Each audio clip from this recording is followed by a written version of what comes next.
성경 야고보서 3장. 자, 야고보서 3장 17절 18절 두 절 말씀. 야고보서 3장 17절과 18절 말씀입니다. 한 목소리로 읽습니다.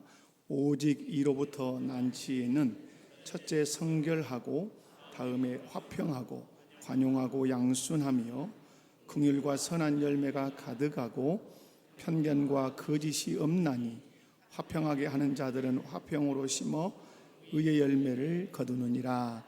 아멘. 오늘 17절 말씀을 보면 오직 이로부터 난 지혜는 이라고 말씀합니다. 우리가 지난 시간에도 말씀을 살폈지만 이 위로부터 난 지혜라고 이미 말씀할 때 여러분 기억하시죠? 어디로부터 오는 지혜도 있다. 이 세상으로부터, 땅으로부터, 마귀로부터, 지옥불로부터 오는 그런 지혜도 있다, 이런 말씀이죠. 누군가는 마귀가 주는 지혜로, 땅의 지혜로 사는가 하면 누군가는 하늘로부터 오는 하나님이 주시는 그 지혜를 가지고 산다고 하는 사실입니다. 그러므로 그가 사용하는 지혜를 보면 그가 어디에 속한 사람인지 알 수 있습니다. 또 결과론적으로 얘기하면 그가 어떤 지혜로 사느냐에 의하여 그가 만들어내는 삶의 결과물, 삶의 열매는 확연하게 다르게 되어 있어요. 그래서 그가 어떤 지혜로 살았는지는 그의 삶의 열매를 보면 분명하게 알아요. 그러므로 여러분, 저와 여러분이 기억할 것은 나는 지금 어떤 지혜로 살고 있으며 또 그 지혜로 살아낸 그 열매가 무엇인가를 잘 점검하실 필요가 있습니다.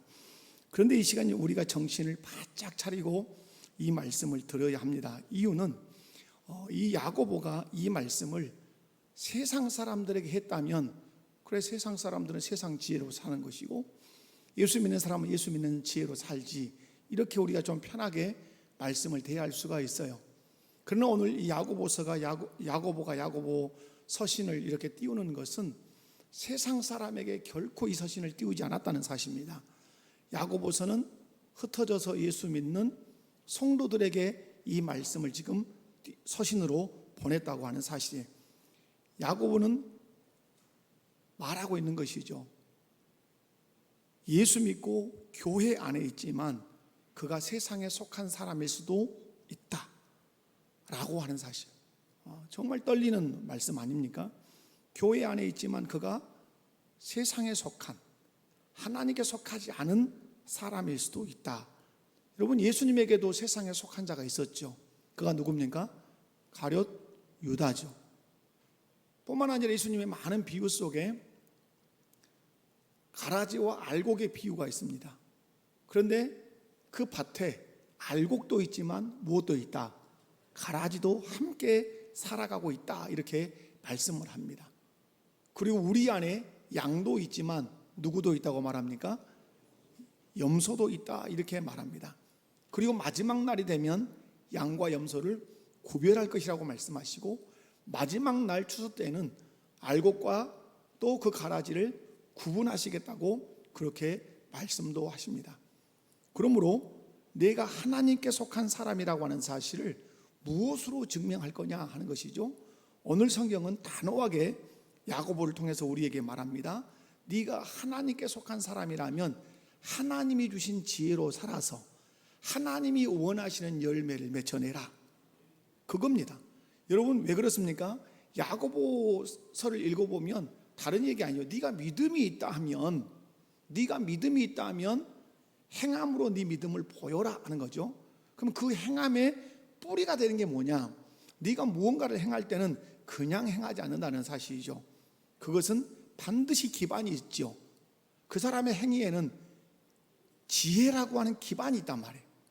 그 지혜라고 하는 그 기반을 따라서 그가 행동을 하고 사람을 대하고 결정을 하고 한다는 사실이에요. 그러므로 우리는 각자가 살아가지만 뭘 가지고 살아간다? 지혜를 가지고 살아가요. 오늘 성경이 말하는 대로 표현하면 세상의 지혜를 가지고 사는 사람도 있고 하늘의 지혜를 가지고 사는 사람이 있다, 이 말이죠. 그렇다면 하나님이 주신 지혜, 하늘로부터 내려온 지혜는 뭐냐 하는 거죠. 이제 여기서 궁금증이 생겨야 되지 않습니까? 여러분, 하늘로부터 오는 지혜, 하나님이 주신 지혜는 여러분 뭐라고 생각하십니까? 이 말씀의 의미가 여러분 뭐라고 생각합니까? 여러분, 야고보서를 1장을 딱 시작할 때 1장으로 한번 가볼게요. 자, 야고보서 1장으로 가서 고난을 얘기하다가 5절에 와서 이렇게 말씀, 5절을 한번 읽습니다. 시작. 지혜가 부족하거든 모든 사람에게 후히 주시고 꾸짖지 아니하시는 하나님께 구하라.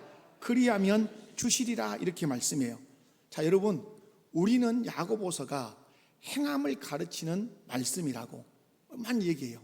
그러나 야고보서를 읽고 또 읽어보면 행함에, 네 믿음을 행함으로 증명하라고 하지만, 그러나 이 행함의 근저에 놓여 있는 것이 있는데 그것이 무엇이다? 지혜다. 그러므로 네 행위가 그렇게 나오게 된 것은 그 기반 속에 뭐가 있다? 지혜가 있다. 그런데 그 지혜는 땅에서 오는 지혜도 있고 하늘로부터 오는 지혜도 있다. 그러므로 우리가 이 세상을 살아갈 때 세상에 속한 사람은 땅의 지혜로 살아가고 하늘에 속한 사람은 하늘로부터 주어지는 지혜를 가지고 살아간다. 그러므로 교회 안에 있다고 해서 안전하다 이렇게 생각하지 말고 네 믿음을 행함으로 보이되 그 행함을 네가 지혜로 보여라. 네가 땅에 속한 사람이라면 죽었다 깨어나도 너는 땅의 지혜로 살아서 땅의 열매를 맺을 것이지만, 네가 하나님께 속했다면 하늘의 지혜를 가지고 하나님이 원하시는 열매를 맺어낼 것이라고 그렇게 말씀하죠. 여러분, 지혜가 왜 필요하냐? 여러분, 지혜를 주십시오.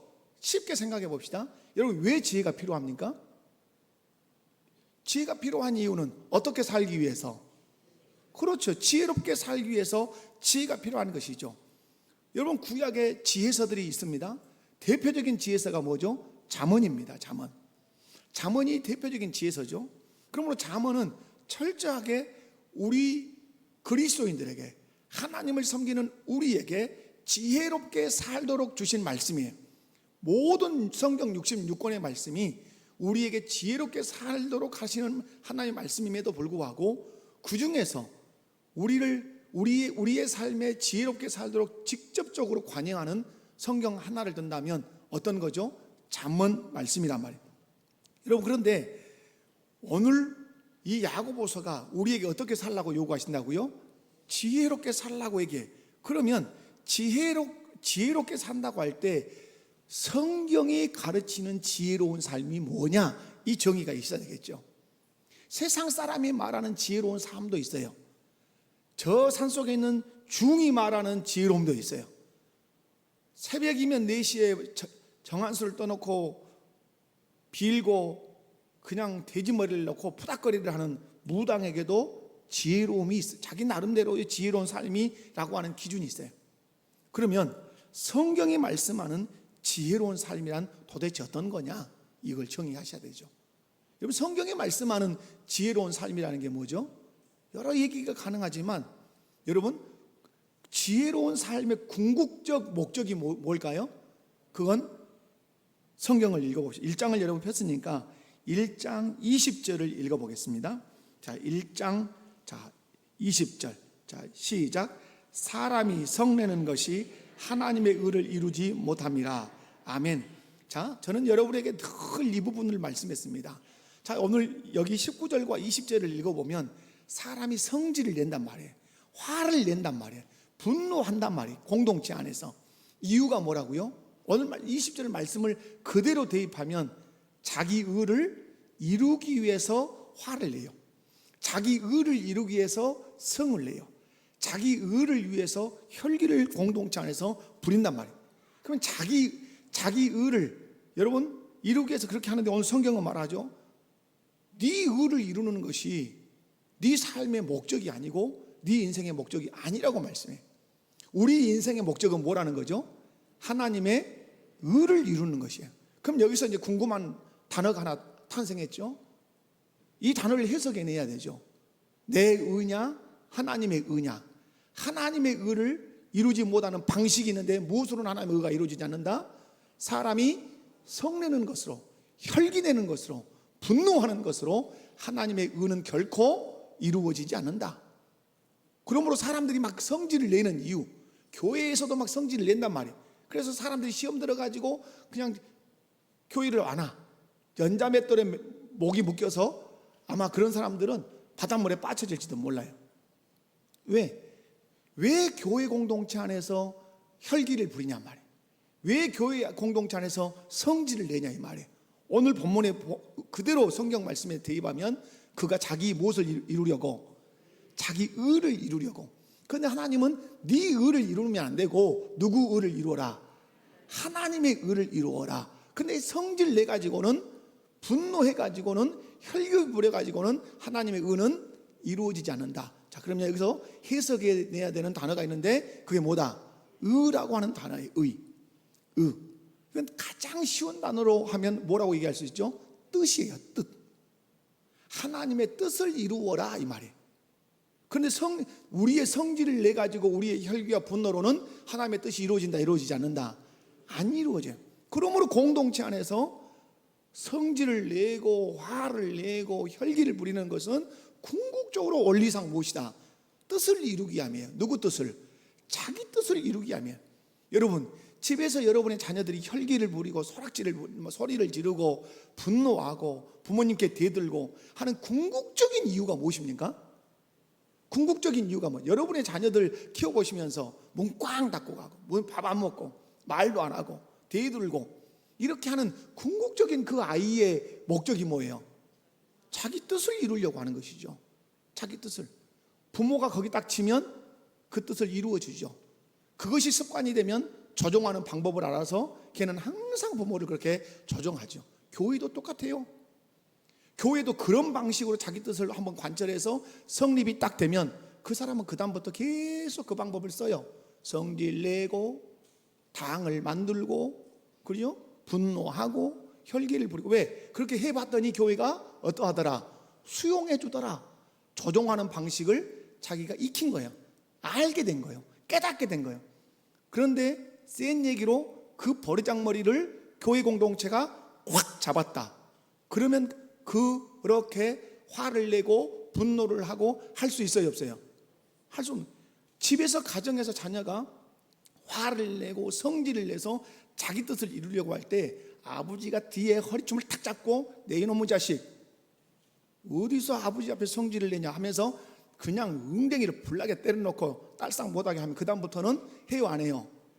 그 짓을 안 한다 이 말이에요. 그러므로 오늘 여기서 중요한 것이 있죠. 하나님 지혜로운 삶이라는 게 뭐냐? 하나님의 의를 이루는 것이에요. 하나님의 뜻을 이루는 것이에요. 무슨 말씀이에요? 지혜로운 사람은 어떤 것을 이룬다? 하나님의 뜻을 이루어요. 그런데 오늘 성경은 분명하게 말하죠. 무엇으로 이루지 않는다? 성질내므로 이루지 않는다. 혈기로 이루지 않는다. 이런 말이에요. 그럼 여러분, 하나님의 뜻을 이루는 것이 지혜로운 삶이라고 했는데, 그러면 하나님의 뜻을 이루는 사람이 왜 지혜로운 사람이냐? 다시 하나님의 뜻을 이루는 사람이 지혜로운 사람이라고 얘기해요. 왜 그러면 하나님의 뜻을 이루는 사람이 지혜로운 사람이냐? 전도서 12장으로 끌고 가보면 사람의 본분이 뭐예요? 하나님을 경외하는 것이죠. 그러니까 하나님의 뜻을 이루는 것이 실상은 우리의 무엇이에요? 본분이에요. 창조의 목적이다 이 말이에요. 그런 의미에서 가장 지혜로운 사람이 누굽니까? 지으신 바 된 목적대로 사는 것이에요. 여러분, 이 마이크가 가장 훌륭한 마이크가 되는 것은 뭐예요? 어디서 애들 막 장난감과 같이 놀면 이게 좋은 거예요? 아니죠.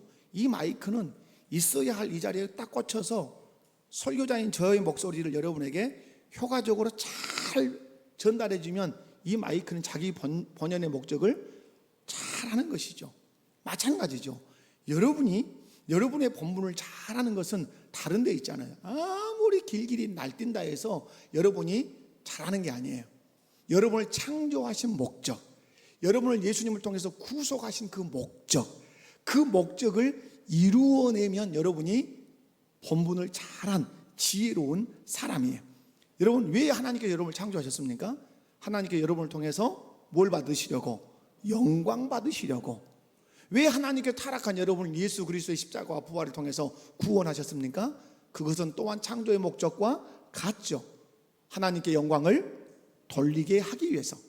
하나님이 그러면 영광을 받으실 때 언제 받으시죠? 아까도 방금도 얘기했지만 하나님의 영광을 위해서 내가 창조되었고 하나님께 영광을 돌리기 위해서 우리가 구속을 받았다면, 그러면 우리가 어떻게 할 때 하나님의 영광을 받냔 말이에요. 아까 얘기한 것처럼 하나님의 의를 이룰 때, 하나님의 뜻을 이룰 때 하나님은 우리를 통하여 무엇을 받으신다? 영광을 받으신다, 이 말이에요. 그러면 하나님의 뜻을 이루어 드리는 것이 가장 지혜로운 사람이라, 이 말이에요. 하나님의 뜻을 이루어 드리면 그 사람이 누구께 영광을 돌린다? 하나님께 영광을 돌려요. 그러므로 가장 지혜로운 사람이에요. 그러면 하나님의 뜻을 이루기 위해서 그에게 필요한 것이 뭔데?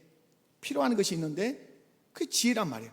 그러면 가장 지혜로운 사람은 하나님의 뜻을 이루어서 하나님께 영광을 돌리는데, 그러면 하나님의 뜻을 이루기 위해서 이 사람이 가장 지혜로운 행위가 있어요. 그게 뭘까요? 나는 하나님의 뜻을 이루어야 돼. 이게 내가 창조된 목적이고 내가 구속된 목적이야. 내가 뜻을 이루면 하나님의 영광을 받으셔. 그러므로 내가 하나님의 뜻을 이루기 위해서 나는 여기에 내가 창념할 거야. 내가 여기에 집중할 거야. 그게 뭐예요? 그게 말씀이죠. 말씀. 그래서 오늘 야고보서가 이렇게 말씀해요. 자, 야고보서 1장 21절. 3장을 보다가 지금 1장으로 왔죠. 자, 1장 21절. 자, 시작. 그러므로 모든 더러운 악을 내버리고 너희 영혼을 능히 구원할 바 마음에 심어진 말씀을 온유함으로 받으라. 아멘. 여러분, 성질 내에서 네 뜻을 이루려고 하지 말고 하나님의 말씀을 온유함으로 받아서 그 말씀 붙들고 살아서 누구 뜻을 이루어라? 하나님의 하나님의 뜻을 이루어라.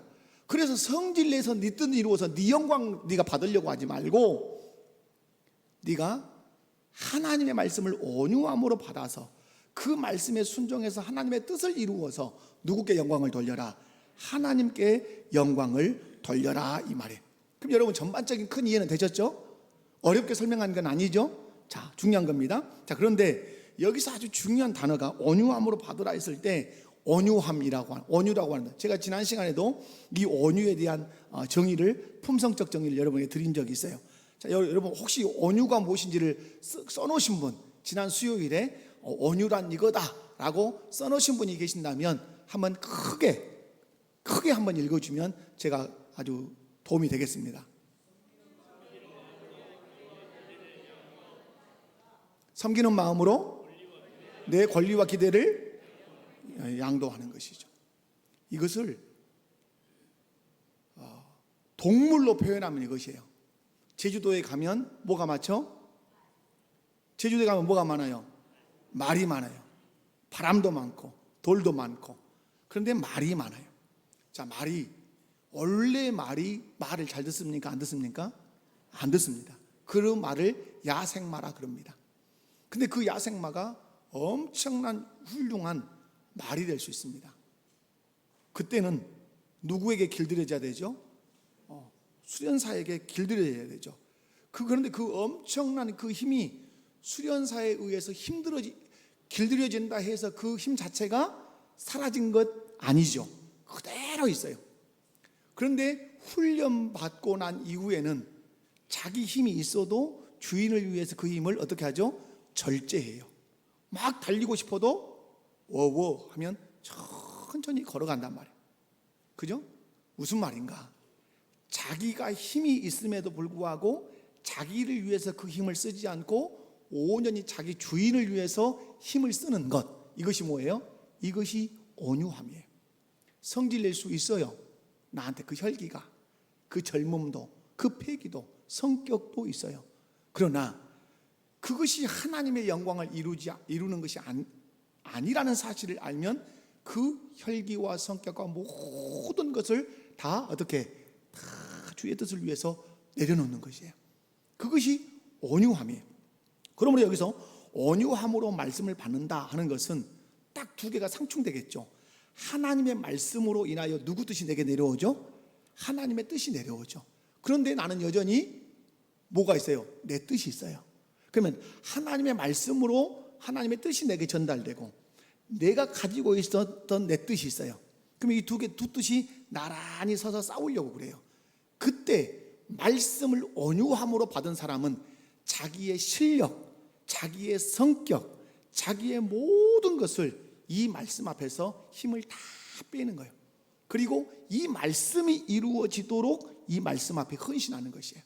이것이 말씀을 온유함으로 받는 것이에요. 아멘이십니까? 여러분, 그러므로 말씀을 온유함으로 받는다는 것은 대단히 중요해요. 왜냐하면 여러분이 성경을 읽을 때, 여러분이 설교를 들을 때 여러분의 마음을 확 상하게 하는 말씀이 있어요.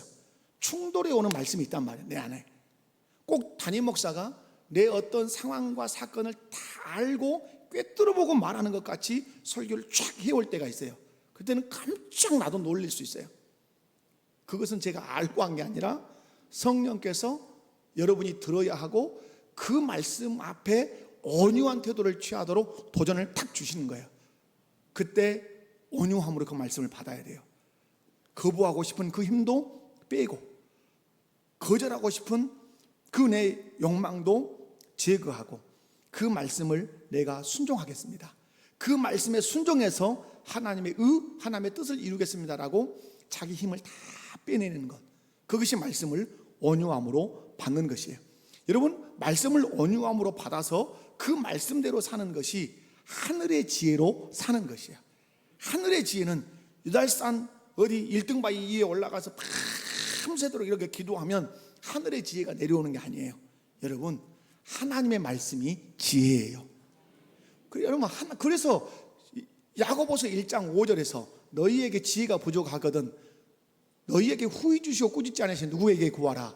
하나님께 구하. 그러면 하나님께 지혜를 구하면 하나님 지혜를 어떻게 줄까요? 말씀을 볼 때 주신단 말이야. 말씀을 볼 때 내가 어느 상황에서 너무 어려워, 좌로 가야 될지 우로 가야 될지 너무 어려워, 이때 필요한 게 뭐죠? 실제적 삶에서 필요한 게 뭐? 지혜잖아요. 그런데 내가 무엇을 선택해야 될지 모를 때 점을 보러 간다? 아니잖아요. 손금을 보러 간다? 아니잖아요. 그때는 하나님께 지혜를 구하고 뭘 펼치는 거죠? 성경을 읽는 거예요. 하나님께 지혜를 구하고 지금까지 노트했던 설교 노트를 한번 넘겨보는 거예요. 그러면 하나님께서 무엇으로? 말씀으로 우리에게 지혜를 주신다고 하는 사실. 그런 의미에서 여러분이 지혜는 가만히 명상에서 오는 것이 아니고 지혜는 어디에서 온다? 말씀에서 온다. 옆에 분을 손잡고 인사합시다. 지혜는 말씀 안에 들어있습니다. 성경을 덮어놓고 유달산 1등바위에 올라가면 지혜가 온다 안 온다? 뭐 특별한 섭리에서는 올지는 모르지만은 보편적으로는 성경 말씀에서 와요. 그래서 여러분, 성경이 우리 인생의 답지예요. 아멘이십니까? 그래서 여러분, 지혜가 부족하고 후히 주시고 꾸짖지 아니하시는 하나님께 구하라. 지혜를 주시옵소서, 지혜를 주시옵소서 할 수 있단 말이에요. 새벽에 나와서 금식하면 지혜를 주시옵소서. 그래놓고 성경은 덮어놓고 돌아다니는 게 지혜가 있을 수 있어요, 없어요? 아니죠. 지혜를 구했다면 그날부터는 열심히 무엇을 읽기 시작해야 돼요? 성경을 읽기 시작하고 강단에서 선포되는 말씀을 초미의 관심을 가지고 귀를 기울이고 노트해야 되죠. 그때 여러분에게 100만 볼트 전류가 흐르는 것처럼 어느 때는 이것이다 라는 감이 팍 오는 말씀이 내 안에 쫙 들어온단 말이에요. 그것이 하나님께서 여러분에게 지혜로 주신 말씀이에요. 그러므로 여러분, 오늘 3장으로 이제 넘어가 봅니다. 여러분, 이제 야고보서 3장으로 넘어가면 하늘에서 온 지혜의 특징이 있죠. 자, 그 부분을 한번 보겠습니다.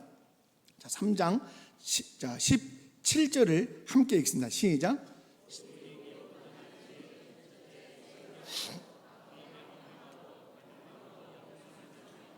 긍휼과 선한 열매가 가득하고 편견과 거짓이 없나니. 아멘. 여기까지. 자, 여러분, 하나님께서 주신 지혜는 이론적인 것도 아니고 말장난도 아니고 철저하게 우리의 삶에 실천적인 것이에요. 우리로 하여금 바른 삶을 살도록 하나님의 뜻을 이루어 하나님께 영광을 돌리도록 주신 지혜가 하나님이 주신 지혜예요. 그런데 그 지혜의 속성이 있어요. 특성이. 하나가 뭐죠? 성결하다. 그래서 빨리빨리 지나갈게요. 여기서 성결이라는 말은 동기를 말해요. 동기, 악한 태도나 악한 동기가 없다는 말이에요. 왜? 사람들이 세상 지혜는 뭐예요? 동기가 나빠요. 아까 여기 우리 말씀에 보면 어떠죠?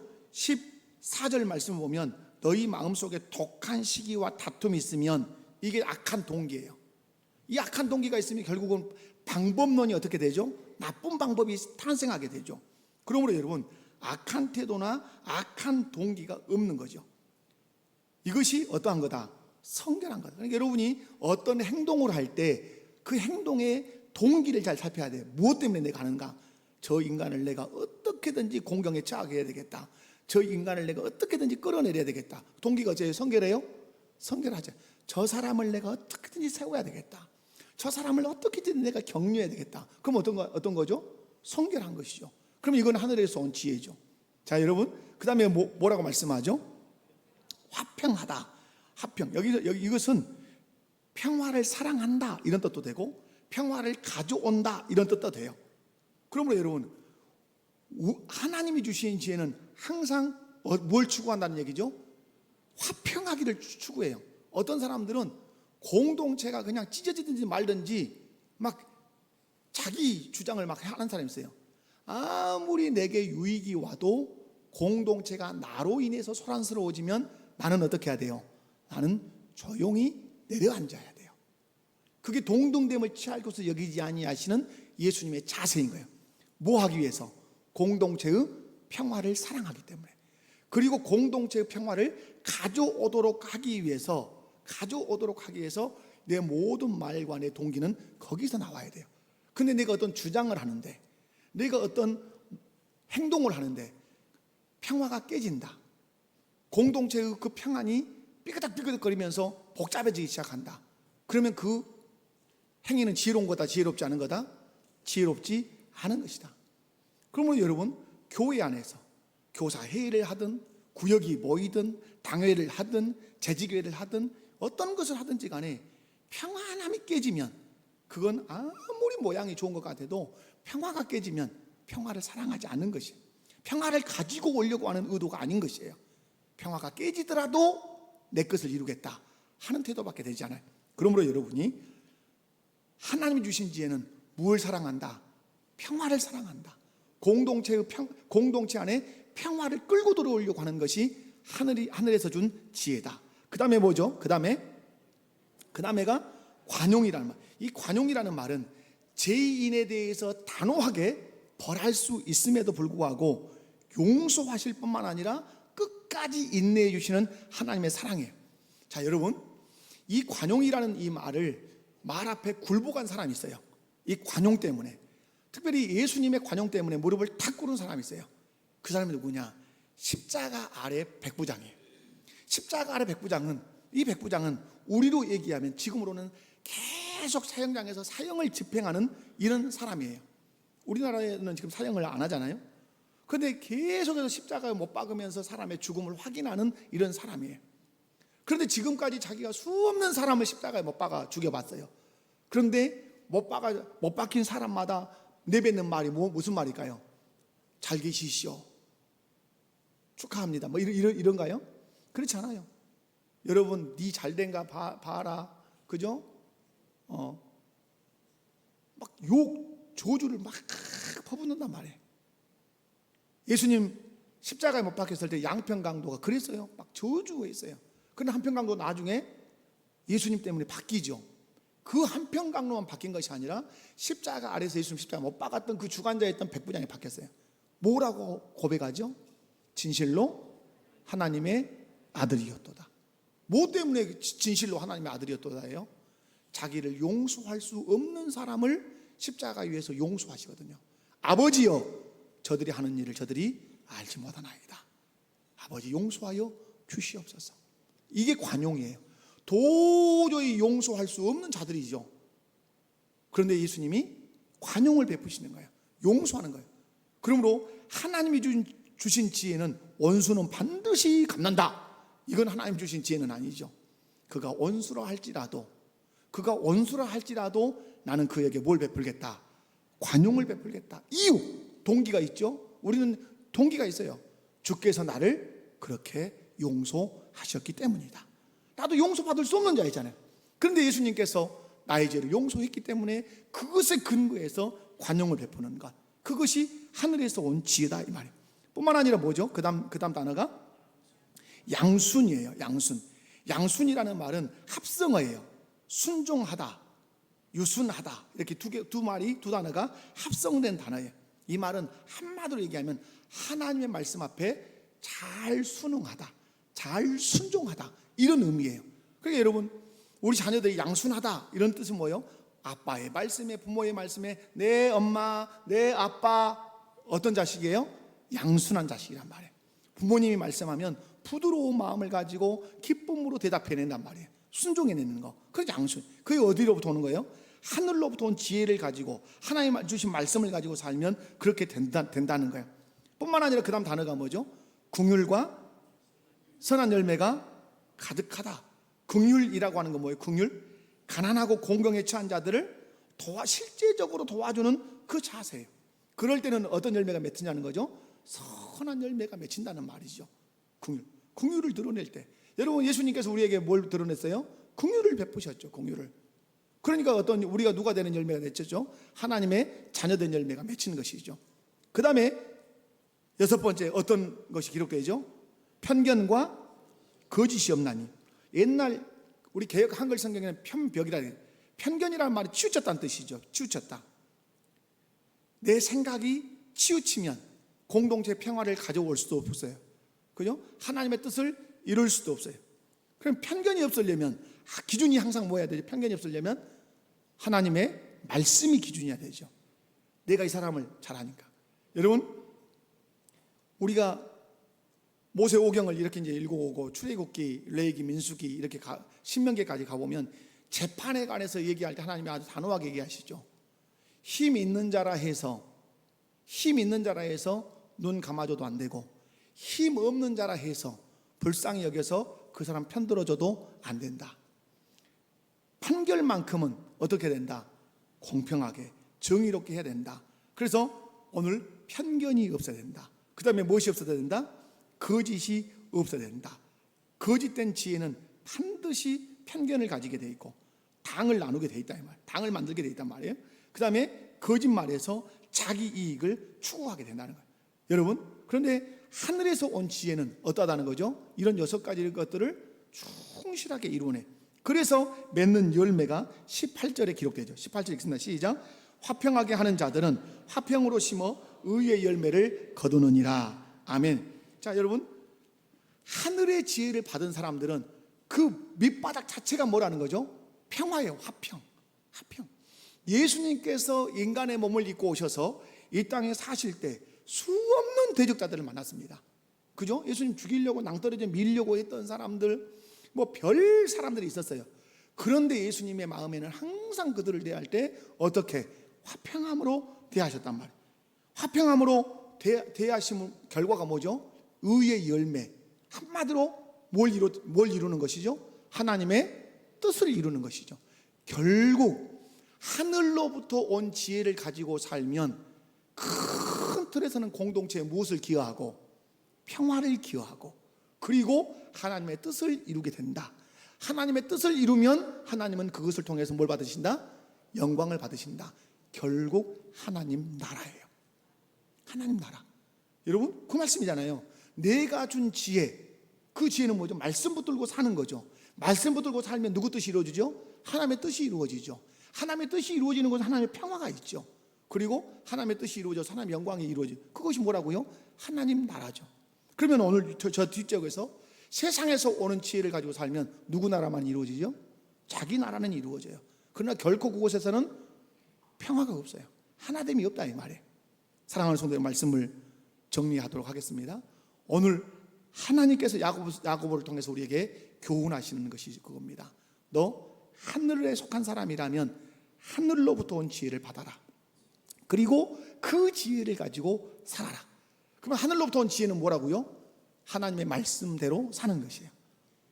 그 하나님의 말씀대로 살면 반드시 이 땅에서 뭐가 이루어진다? 공동체 안에 평화가 이루어진다. 평화가. 평화를 깨뜨리는 것은 다 어디서 온 지혜예요? 지옥에서 마귀로부터 세상으로부터 온지 아무리 그것이 의로운 것 같아도 그렇지 않다 이 말이에요. 여러분이 하늘에 속한 사람이라면 하늘의 지혜를 붙드셔야 돼요. 말씀을 붙드셔야 돼요. 그 말씀에 순종함으로 하나님의 뜻을 이루어 하나님께 영광을 돌리셔야 돼요. 그래서 우리 교회가 하나님 나라를 지향하는 교회로 우뚝 서야 하나님이 우리 목포교회를 통해서 영광을 받으실 줄로 믿습니다. 하나님 아버지 감사합니다. 귀한 말씀을 통해서 은혜 나누게 하시니 감사합니다. 하늘의 지혜, 그 지혜는 성경 속에 들어 있습니다. 그 지혜를 굳게 붙들고 하나님의 뜻을 이루며 살아가게 하옵소서. 성내는 것은 자기 의를 이루기 위함이라고 말씀합니다. 그러나 말씀에 순종하는 것은 하나님의 하나님의 뜻을 이루는 것이라고 말씀합니다. 하나님의 뜻이 이루어질 때만 하나님의 영광을 받으신다고 말씀합니다. 하나님의 뜻이 이루어지는 그곳이 하나님 나라인 줄로 믿습니다. 우리 목포교회 모든 성도들이 이 말씀에 창념하게 하여 주시고 중요하게 여기게 하여 주옵소서. 예수님의 이름으로 기도하옵나이다. 아멘. 옆에 분